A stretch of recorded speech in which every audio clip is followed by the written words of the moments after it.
Well, this is the Gettysburg Address, Part 2. We need to first of all think, who was the audience? Who was he speaking to? And how did that affect the speech? Well, there were soldiers there, wounded soldiers, some of them.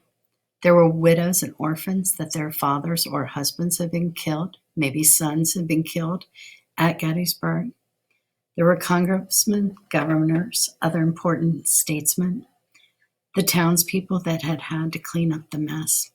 There were two colleges in Gettysburg. One was a seminary. Seminary is a place where pastors go. It's a religious college.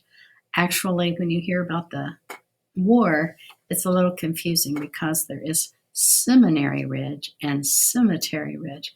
Seminary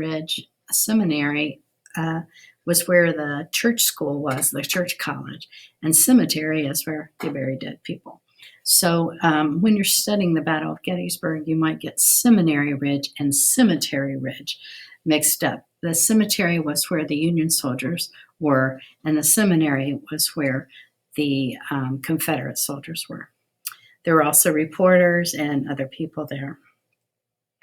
So his tone had to reflect the mood. Obviously, it's like a funeral, and so he didn't want to get up there and say, hey, a funny thing happened to me on the train on the way to Gettysburg. It was very serious, but he also needed to give the people hope. They just had this horrendous thing happen. It was like, 4 times worse than 9/11, and probably more than that. And so they were feeling dejected, feeling sad.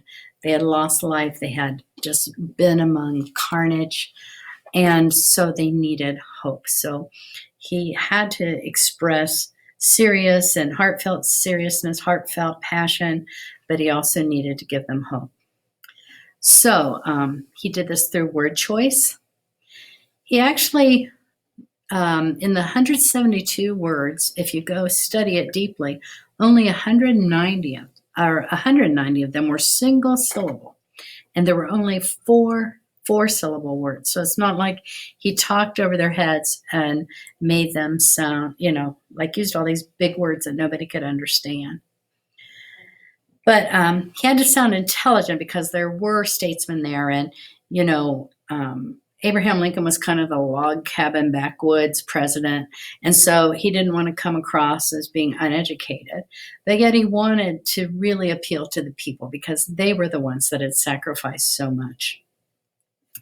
So he established the appropriate mood through his tone, through the words he used, but also with the passion of his presentation.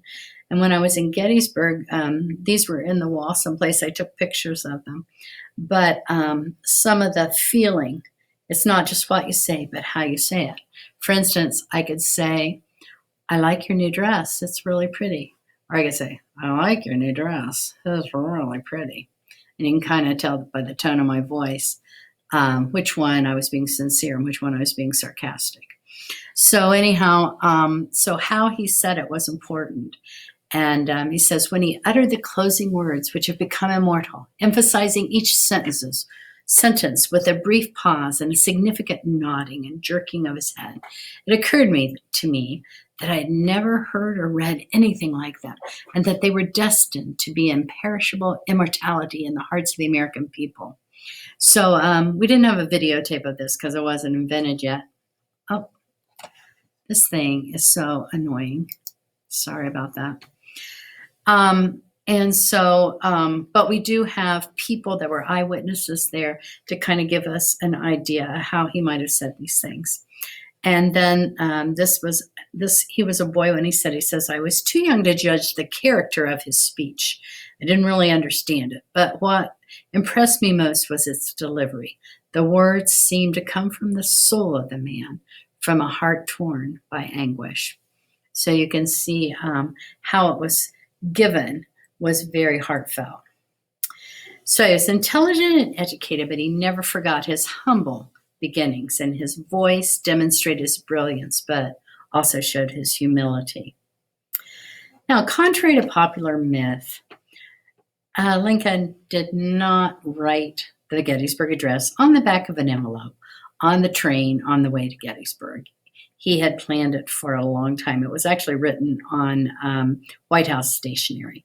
If you understand trains from that time, for one thing, it would have been really bumpy for him to write on. But there are other reasons why he did not write this on the back of an envelope on a train.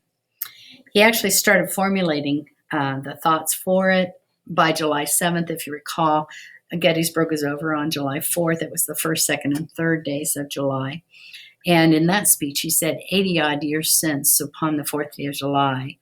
And so you can see self-evident equal, all men are created equal. So these were words that he had said before. He just kind of tweaked it better for the Gettysburg Address. He knew what he wanted to say. The craft was figuring out the best way to say it. So it was in 3 parts: the past history, present situation, future action. I brought that up in the other video if you watched it. So there was the past, and there was the present, and then the future. What are we going to do about this mess? We need to take up. Okay? He also used quotes. Quotes are very important. People can connect to quotes. So if you think about, it's not like he could quote a Seinfeld, or, boy, that's really dating me, isn't it? It's not like he could quote something from YouTube or whatever. And so what would have been popular at that time? Well, they would have really studied historic documents like the Constitution and the Declaration of Independence. Or he also they would have been familiar with the Bible at that time. That would probably be the main book that they would read. So we hold these truths to be self-evident that all men are created equal. And so that would have been a reference to his all men are created equal, would have been a reference to the Declaration of Independence. If you recall, the 7 years ago would have been, 4 would be 80 and 7, so it'd be 87 years ago, and it's 1863. So you can see the reference back again to the Declaration of Independence. So they were well known, they were patriotic. You know how people will, they're trying to get the crowd and they'll say, God bless America, or say, or wave a flag or whatever. And so that is appropriate. It's also appropriate to the slave issue because all men being created equal. So the Bible that day would have been the King James Version. I don't know if any of you have ever read anything out of the King James Version of the Bible. It's the one that has all the these and thous. And if you heard Charlie Brown, when Linus does the Christmas story at Christmas, if you've ever seen that little cartoon, Linus actually reads Luke 2 from the version of the King James Bible. So brought forth would have been a term from the Bible. And in Psalm 90:10, it talks about 80 years and 10. So there's the score and the way he did the 80 and 7. He talks about the hallowed ground, how they had hallowed the ground there. And if you're familiar with the Lord's Prayer, hallowed be thy name. And then the word perish would have been one that people would have familiar with. It seems like when people learn scripture, John 3:16 is one of the first ones they learn. And so whosoever believeth him shall not perish would have been a word that would have connected people to the Bible. So Lincoln also used revision. Remember I told you that he didn't write it on the back of an envelope? Well, he actually had a speech prepared in Washington, D.C., probably in his hat. You know how he had the tall hat, and he used to carry his documents in there. So I'm guessing that this speech was in there, and he had folded it in half and probably stuck it in his hat.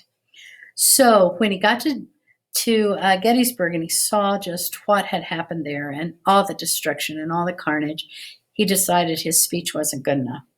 So folded in half, and he cut it right along the half. He kept the first part of the speech, but he got to a tablet and he started rewriting the second half. He actually probably met with Edward Stanton that night, and they collaborated. One reason we know that they collaborated on the speech is because parish was a word that Stanton had used several times in his speeches. And this is the first time Lincoln had ever used it. And so that is how the Gettysburg Address kind of came to be. So the words of Lincoln on that cold November day in 1863 are still important today. Only 272 words, meaningful words, that united the Union. The Gettysburg Address was not just something he threw on the back of an envelope. They were thoughtful words that will never be forgotten. Lincoln humbly stated that the world will letter little note nor long remember what we say here, but it can never forget what they did here. But neither shall be forgotten.